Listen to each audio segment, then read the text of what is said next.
There comes a moment, quiet, imperceptible, when everything you once thought was enough suddenly feels hollow. You have what you were told to want: comfort, stability, the image of success. And yet, there's a strange vacancy inside. An echo that hums beneath every laugh, every purchase, every fleeting pleasure. It's not depression, it's not failure. It's the soul whispering something essential has been forgotten. Carl Jung once said that people will do anything, no matter how absurd, to avoid facing their own souls. We chase light, not realizing that our salvation may lie in the dark, because what we call emptiness is often the silence of the parts we've abandoned, the voices of our unlived lives, the fragments of the self we refuse to acknowledge. We call it peace, but it's really paralysis. We call it positivity, but it's denial painted gold. Imagine standing before a mirror that reflects only half your face, the part you've carefully chosen for the world to see. Behind the glass, the other half waits, unseen, unspoken, quietly breathing. That hidden side is what Jung called the shadow, the unconscious self that carries everything we have repressed, denied, or judged as unworthy. It is the anger you suppress when you smile, the jealousy you justify as indifference, the fear you hide behind ambition. And here's the paradox: the more you try to be good, the more you strengthen the shadow. The more you chase light, the deeper the darkness grows behind you, because the psyche seeks wholeness, not perfection. And until you turn to face that unseen half, life will always feel incomplete. There's a loneliness that no amount of love can fill, because it's not about being unseen by others, but unseen by yourself. You may live surrounded by admiration and still feel unknown. You may smile, but your soul stays silent, waiting for you to notice what it has buried. This is not a curse, it's a call, a quiet awakening that comes to every person who has lived too long in performance. The emptiness you feel is not a void, it's a doorway. It's the space through which the shadow knocks. And if you listen, truly listen, you might begin to hear the most important voice of all, the one you have never allowed to speak. And that's where the journey begins, not toward light, but toward the truth hidden in darkness. We are taught from childhood to perform light, to smile when we ache, to forgive before we've understood, to speak softly even when something inside us is screaming for truth. Society praises the polished self, the one that's polite, productive, and positive, while quietly exiling the raw, the confused, the furious parts that make us human. And so, we learn to build masks, not from deceit but from fear, fear of rejection, of judgment, of being too much. We say we're fine when we're not. We laugh in rooms that make us feel invisible. We shrink our emotions to fit within the narrow corridor of what others can handle. Slowly, the performance becomes the person. But repression is never peace. It's pressure. Each unspoken truth presses against the skin of the soul like steam inside a locked chamber. You tell yourself you've moved on, but the body remembers. You tell yourself you're calm, but your dreams tremble with unfinished stories. You tell yourself you're happy, but the quiet moments between distractions betray you. We live in a culture of constant light, where darkness is treated as disease. We medicate sadness, edit our imperfections, and drown silence in endless noise. But Jung warned, one does not become enlightened by imagining figures of light, but by making the darkness conscious. That means the peace you long for cannot be built by escaping discomfort. It is born in the courage to sit within it. Think about how we speak of emotions. Anger is toxic, grief is weakness, jealousy is immature. Yet these are the roots of understanding. They tell us what we value, what we fear, what we have refused to see. When we amputate them, we lose not just pain, we lose truth. And this is where the struggle begins, because the modern soul does not starve from lack of comfort. It starves from lack of authenticity. You can have love and still feel unseen. You can have success and still feel invisible to your own reflection. Because deep down, something in you knows that the image you've built is only half alive. Sometimes the soul breaks through the performance in subtle ways. A sudden irritation you can't explain. A sadness that appears in the middle of joy. An emptiness that visits when everything should feel complete. These are not malfunctions. They are messages. The shadow is speaking. But instead of listening, we tighten the mask. We buy something new. We post something beautiful. We tell ourselves we're grateful. We use spiritual language to hide emotional avoidance, saying everything happens for a reason, while quietly silencing our pain. We pray for light, not realizing that God speaks equally through darkness. And then, one day, the mirror cracks, maybe through heartbreak, failure, loss, or exhaustion. Something happens that your false self cannot control, and the light you created begins to flicker. What's left is silence. The emptiness returns, stronger now, almost unbearable. But this is the sacred threshold, the point where denial can no longer hold. The shadow is no longer a whisper, it becomes a storm. It shows you everything you've refused to feel and demands to be seen. Most people run from this moment. They rebuild the mask, call it healing, and go back to pretending. But the few who stay, the few who stand in that storm, discover something extraordinary. That what they feared was never darkness at all, but the depth of their own unclaimed light. And that is where revelation begins. Carl Jung once said, "Until you make the unconscious conscious, it will direct your life, and you will call it fate." This is the revelation, the turning point. That emptiness you feel is not a flaw in your soul. It's the echo of what's been exiled from your awareness. Every shadow you've ignored has been quietly shaping your destiny, whispering its influence through the cracks of your choices. We spend years running from the darkness, not realizing that it's been running the show all along. You think you choose kindness, but sometimes it's fear of conflict. You think you choose ambition, but often it's a hunger to prove your worth. You think you fall in love, but sometimes you seek the missing parts of yourself in another person.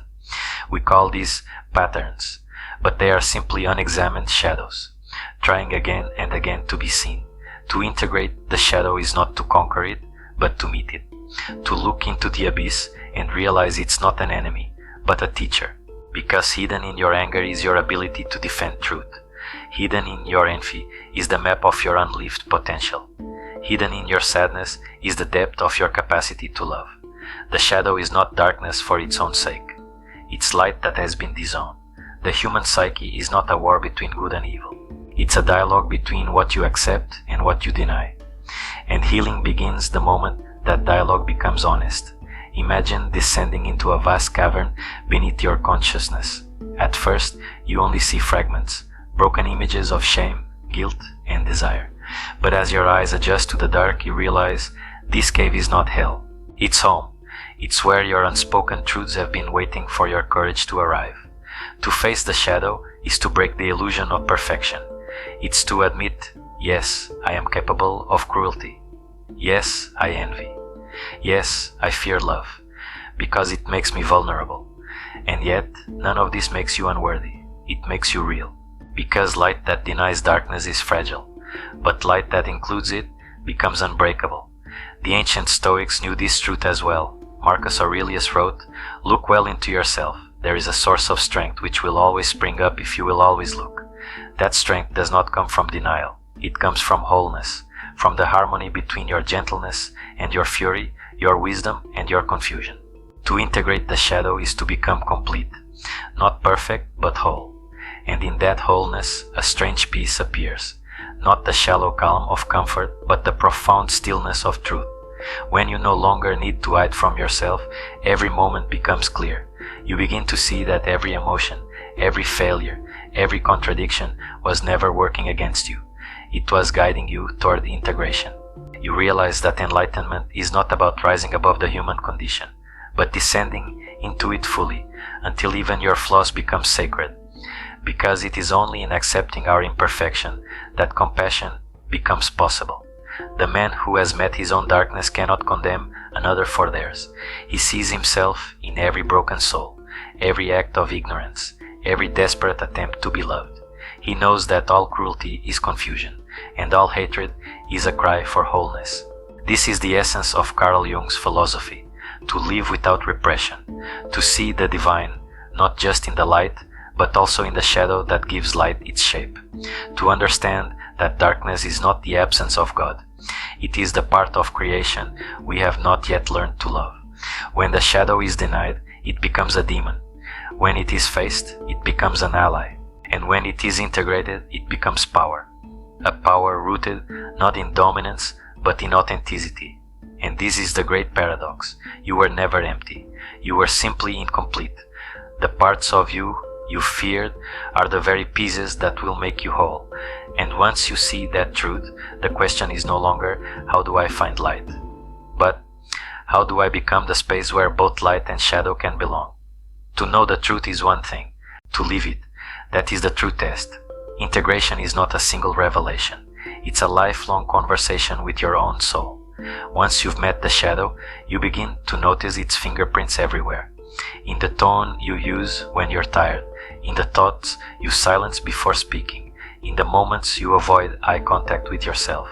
The work of transformation begins here, not in dramatic enlightenment, but in quiet awareness. To integrate the shadow is to stop treating your inner world as an enemy. It's to replace judgment with curiosity. When anger arises, you no longer suppress it. You ask what truth it's trying to defend. When jealousy burns, you no longer condemn it. You ask what unlived dream it points to. When sadness visits, you no longer rush to escape. You sit with it, listen, and let it soften your pride. Every emotion becomes a messenger. Every discomfort, a compass. This is not indulgence, it is intimacy with the truth. Jung believed that what we most need will be found where we least want to look. That means your healing won't begin in peace retreats or perfect habits, but in the unguarded moments when you admit, I'm tired of pretending I'm fine. This honesty transforms everything. In relationships, you begin to show up differently. You stop performing affection and start offering presence. You stop needing to be right and start needing to be real. You learn to say, I feel hurt, instead of, you're wrong. You realize vulnerability is not weakness, it's the price of connection. Because when you reveal your shadow, you invite others to do the same. And love finally becomes something more than performance. In leadership, integration gives rise to humility. The person who knows their own darkness does not need to dominate others. They no longer project their insecurities onto the people they guide. They can hold power without corruption, because they have met the part of themselves that once hungered for control, and chosen compassion instead. In solitude, integration becomes serenity. When you no longer flee from your own silence, the world begins to feel sacred again. The wind carries meaning. The stillness feels alive. You realize that peace was never out there. It was the moment you stopped dividing yourself into acceptable and unacceptable. This is the quiet heroism of the inner life. To face what is ugly until it reveals its beauty. To walk through the valley until you see it was never death, but depth. To let the light and the dark finally shake hands inside you. You begin to understand what Jung meant when he said, the gold is in the dark. The very qualities you once condemned, sensitivity, ambition, doubt, passion, are not flaws, but energies that can be transfigured. Anger becomes clarity, fear becomes alertness, desire becomes creation, shame becomes empathy, and through this alchemy of awareness, what was once heavy becomes luminous. You stop asking, how do I fix myself? And start asking, how do I listen more deeply to what's already here? Integration is not a destination, it's a rhythm.